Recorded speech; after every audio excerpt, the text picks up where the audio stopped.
En SASU, tout le monde te dit prends des dividendes, c'est optimisé. Sauf que personne ne te montre le calcul complet.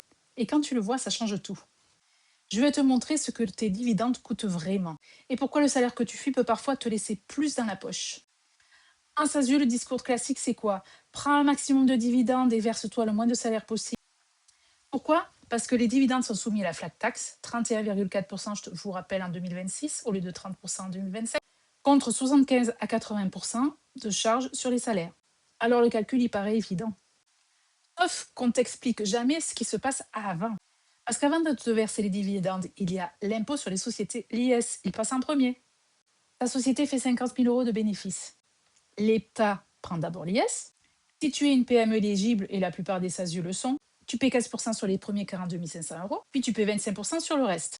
Soit pour 50 000 euros, un total d'IS de 8 250 euros. OK? Il te reste donc 41 750 euros de distribuables. Tu prends tout en dividende. Flat tax 31,4%, soit 13 110 euros. Net final dans ta poche, 28 640 sur 50 000 euros de bénéfices nets. Et c'est là que ça devient intéressant. Parce que pendant ce temps, le salaire que tu n'as pas voulu prendre, lui, il est déductible de ton bénéfice. Ce qui veut dire qu'il va réduire ta base imposable à l'IS. Et même si tu as des charges sociales plus élevées que si tu prends que des dividendes, selon le montant que tu te verses, le résultat global peut être plus intéressant.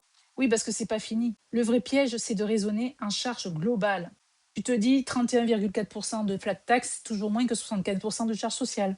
Oui, dans l'absolu, tu as raison, mais ce ne sont pas les mêmes bases de calcul. Ce qui compte, ce n'est pas le taux, c'est ce qui te reste à la fin lorsque tu as tout payé. Et ce calcul-là, il dépend de ton bénéfice, de ta situation fiscale personnelle, parce que ça rentre en jeu, et de ce que tu te verses déjà en salaire. La vraie question, c'est pas dividende ou salaire, c'est quel mix entre les deux maximise ton net à toi. Dis-moi en commentaire, est-ce que tu as déjà fait ce calcul complet? Ou on t'a juste dit flat tax, c'est mieux, sans aller plus loin?